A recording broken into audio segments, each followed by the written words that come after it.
Hello dear students, welcome back to my channel Edu Colours. आज हम इस video में क्लास 7th की भूगोल की वर्कशीट करेंगे 18 यानी 18। और ये वर्कशीट आपको 27 नवंबर को मिलेगी बच्चों। इस वर्कशीट में जो चैप्टर हम पढ़ेंगे वो है वायु। और अब हम इस वायु को आगे बढ़ाएंगे, क्योंकि जो हमने पिछले वर्कशीट में पढ़ा था उसमें भी वायु के बारे में ही पढ़ा था। तो हमने पृथ्वी की कई जो आसमान में जो परतें हैं, वायुमंडल में जो कई सारी परतें हैं, उसके बारे में हमने पढ़ा था। अब हम आगे चलते हैं और वायु चैप्टर के और टॉपिक्स को कवर करते हैं। अब इस वीडियो में हम जानेंगे मौसम और जलवायु में क्या अंतर होता है। ठीक है, कुछ लोग होते हैं मौसम और जलवायु को वो एक ही जैसा समझते हैं, लेकिन इसमें काफ़ी डिफरेंस है बच्चों।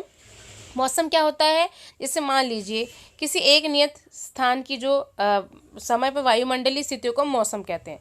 यानी कि किसी एक नियत स्थान पर, यानी कि वो कुछ देर के लिए होता है। मौसम जो है वो कुछ देर के लिए होता है, जबकि जलवायु जो होती है वो काफ़ी लंबे टाइम से किसी जगह पर एक ही रहती है। जबकि जलवायु में क्या होता है, एक नियत स्थान की दीर्घकाल का मतलब होता है लंबे समय तक के लिए। ठीक है, लंबे समय तक के लिए जो मौसम का होता है पूरा उस एरिया में, उसे हम जलवायु कहते हैं। मौसम जो है कभी भी परिवर्तित हो सकता है। जैसे कि मान लीजिए सुबह जो है वो सर्दी का मौसम है और दोपहर तक आता है तो गर्मी का मौसम हो जाता है, या एकदम से बारिश आई और शाम को मौसम साफ हो गया, तो इसे हम मौसम कहेंगे। जलवायु में क्या होता है, जलवायु में ऐसा नहीं होता। जलवायु का मतलब होता है एक लंबे समय तक जैसी एक जलवायु रही।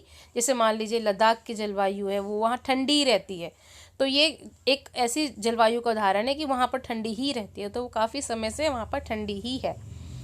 मौसम में परिवर्तन छोटे अंतराल में होता है, यानी कि मौसम में चेंजेस जो होता है वो थोड़े समय के लिए होता है।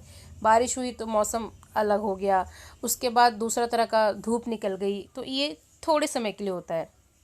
जबकि जलवायु में परिवर्तन जो है वो कई 10, 15, 20, 25 सालों बाद आता है।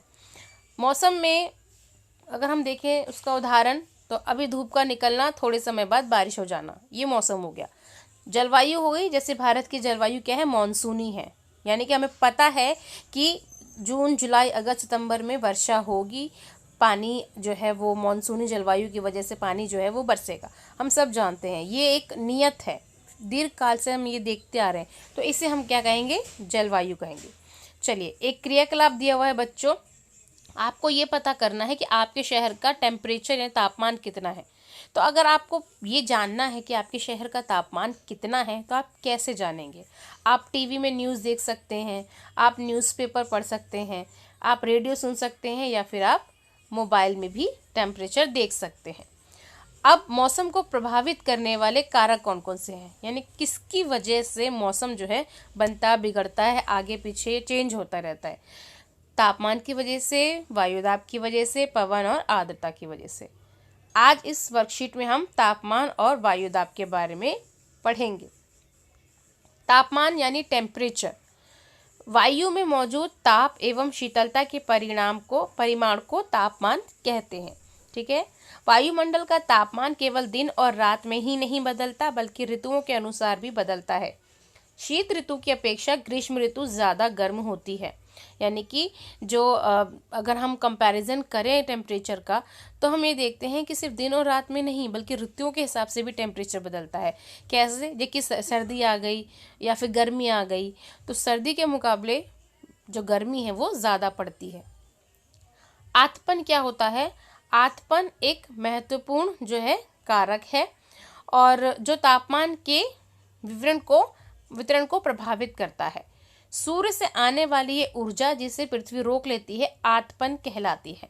ठीक है, एक तरह से तापमान ही कह लीजिए, टेम्परेचर कह लीजिए, जो सूर्य से हमारे पास आ रहा है तो पृथ्वी पर जो है वो थोड़ा सा रुक जाती है, तो पृथ्वी उसको रोक लेती है, इसे हम आतपन कहते हैं।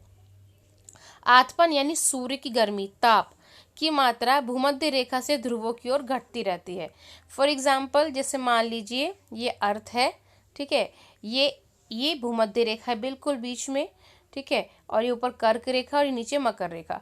तो जो ये भूमध्य रेखा है, अगर हम देखें जो सूर्य की जो किरणें पड़ती हैं वो इस भूमध्य रेखा पर बिल्कुल सीधी पड़ती हैं, जिसकी वजह से ये वाला जो क्षेत्र है काफ़ी गर्म रहता है। और यही सूर्य की किरणें जब ऊपर पोल्स यानी ध्रुवों की तरफ बढ़ती हैं तो वो तिरछी हो जाती हैं। तो जब तिरछी हो जाती हैं तो उसकी जो गर्मी है, जो हीट है, वो ध्रुवों पर कम पड़ती है। देखिए, कोई भी चीज़ तिरछी हो जाएगी तो उसका जो तापमान है वो कम हो जाएगा, और जो चीज़ डायरेक्ट पड़ेगी, जैसे कि मान लीजिए सुबह जो है वो सर्दी जो है वो जो हीट है सूर्य की, वो हमें कम लगती है। क्यों कम लगती है? क्योंकि सूर्य जो है वो दूसरी साइड से निकलता है, और 12 बजे के आसपास देखेंगे तो सूरज बिल्कुल हमारे सर पर होता है। तो उससे क्या होता है, हमें ज़्यादा गर्मी महसूस होती है।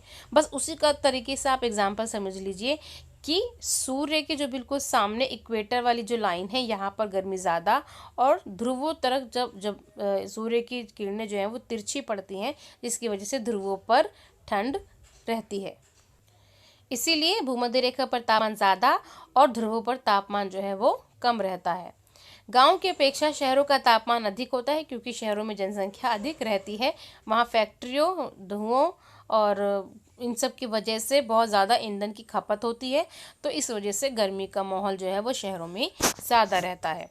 तापमान को हम कैसे मापते हैं? तापमान को हम मापते हैं तापमापी से। ठीक है, इसका उपयोग तापमान मापने के लिए किया जाता है।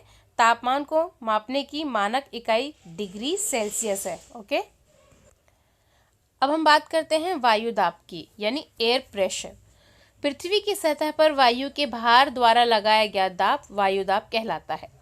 समुद्र स्तर पर वायु दाब अधिक होता है और ऊंचाई पर जाने पर ही घटता जाता है, जिस कारण से ऊंचाई पर जाने पर जिससे वायु में ऑक्सीजन की मात्रा कम हो जाती है।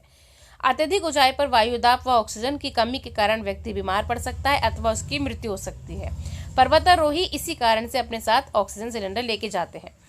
ठीक है, देखिए जैसे मान लीजिए ये जो जैसे सब आप आसमान में ऊपर जाते जाएंगे अंतरिक्ष में या फिर, तो वहाँ पर जो ऑक्सीजन है वो भी कम होता जाता है और एयर प्रेशर जो है वो भी कम होता जाता है। आपके आसपास यानी कि आपके वातावरण में एयर प्रेशर मौजूद होता है, जिसकी वजह से आप रह रहे हैं, सरवाइव कर रहे हैं। अगर ये एयर प्रेशर नहीं होगा तो हमारे हाथ की जो नसें हैं वो फट जाएंगी और ह्यूमन जो है वो सरवाइव नहीं कर पाएगा, जी नहीं पाएगा। ये एयर प्रेशर होना बहुत ज़रूरी है।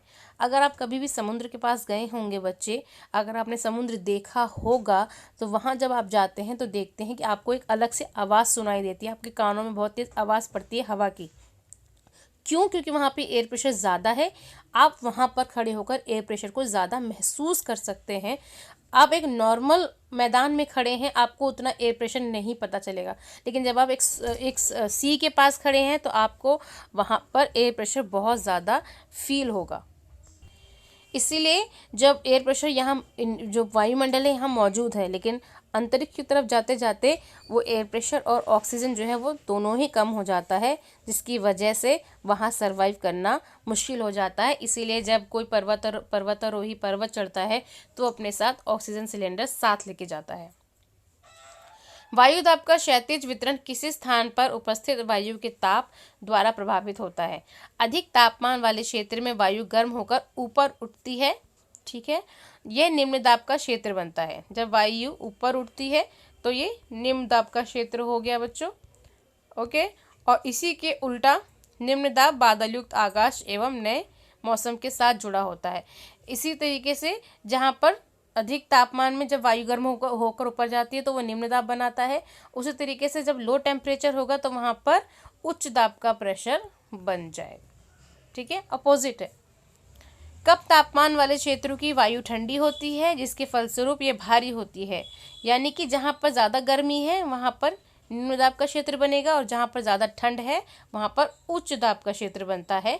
उच्च दाब के क्षेत्र में जो हवा है, जो आकाश है, वो साफ सुथरा स्पष्ट दिखाई देता है।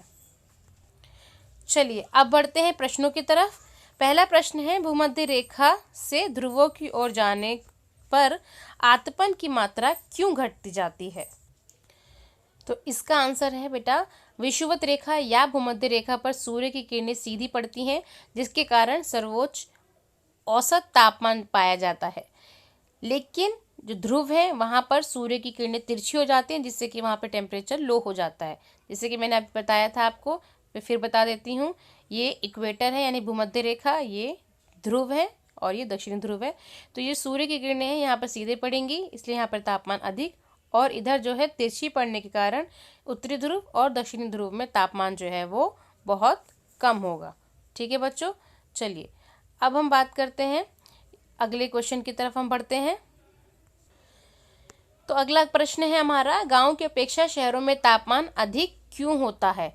तो इसका मैंने अभी आपको बताया था, इसका आंसर होगा बेटा यहाँ से यहाँ तक, यानी कि गांव की अपेक्षा शहरों का तापमान अधिक होता है क्योंकि शहरों में जनसंख्या अधिक रहती है, वाहनों, फैक्ट्रियों एवं अन्य क्रियाकलापों में ईंधन की खपत अधिक होती है। तो ये हो गया हमारे सेकंड क्वेश्चन का आंसर। थर्ड क्वेश्चन है हमारा, ठंडे क्षेत्रों में किस प्रकार का वायुदाब होता है? ये किस प्रकार एक्स्ट्रा लिखा हुआ है, तो ठंडे क्षेत्रों में किस प्रकार का वायुदाब होता है? तो इसका आंसर हो गया कम तापमान वाले क्षेत्र, या ठंडे क्षेत्र भी लिख सकते हैं आप इसकी जगह पर। तो ठंडे क्षेत्र वाले क्षेत्रों की वायु जो है वो ठंडी होती है, इसके फलस्वरूप यह भारी होती है। भारी वायु निमज्जित होकर उच्च दाब का क्षेत्र बनाती है, जैसे मैंने बताया था, जहाँ गर्मी होगी वहाँ निम्न दाब का क्षेत्र और जहाँ पर सर्दी होगी वहाँ उच्च दाब का क्षेत्र बनेगा, और उच्च दाब के कारण स्पष्ट एवं स्वच्छ आकाश दिखाई पड़ता है। ठीक है, तो ये हमारे क्वेश्चन जो है यहाँ पर कंप्लीट होते हैं।